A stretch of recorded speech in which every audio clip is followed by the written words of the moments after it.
Hey friends, I'm excited to set up my new organizer for my oil pastels and share with you some of the key highlights. We are joined by Journey, who clearly is taking his studio nap duties seriously today.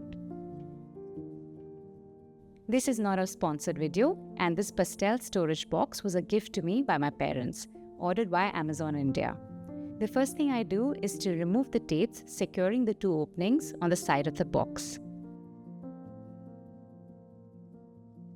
One of the things I check is for any splinters or a rough finish in the wood to avoid any scrapes or surprises later when handling it. But this product has a beautiful smooth finish and color to it.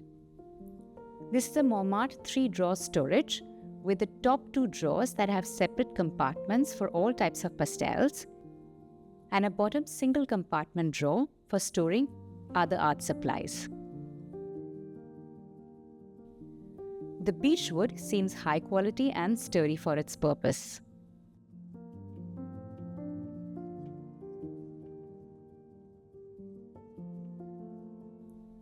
The next thing I do is get my oil and soft pastels out, and if you followed my earlier episodes on this relatively new medium for me, I start by arranging my favorite natural hues oil pastels first.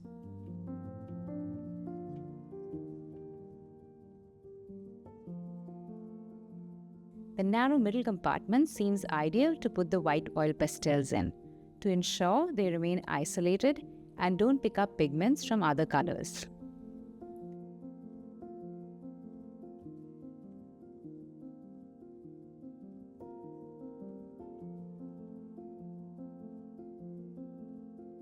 Next, I arrange the Mungyo oil pastels.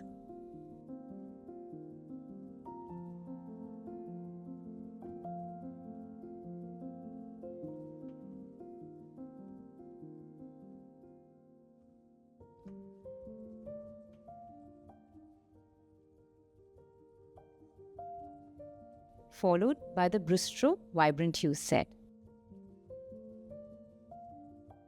One way to arrange the different oil pastels is by brand, since each of them comes with a unique product experience. For example, you may find one brand of oil pastels to be slightly harder than the others. Keeping that separate for a first layer could make sense, and it's just easier to pick them off from a dedicated row. Or if you like to create largely with a specific palette of hues within a brand, you could also fill up rows accordingly. The other way to arrange the oil pastels could be by hue family, irrespective of the brands. So a cobalt blue from a harder oil pastel could be sitting next to a cobalt blue from a softer oil pastel brand.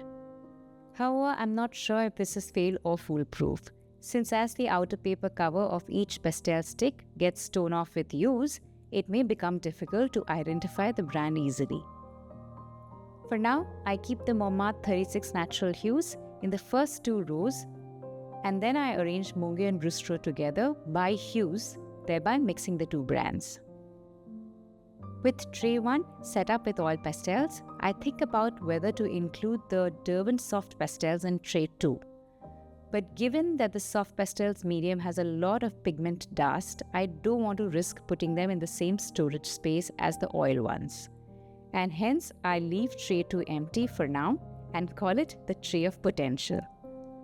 In the bottommost tray, which is taller, I decide to store my pastel sheets which are currently sharing space with my watercolor papers. I have an A4 size pad and a few smaller 3.5 by 5.5 inch pads.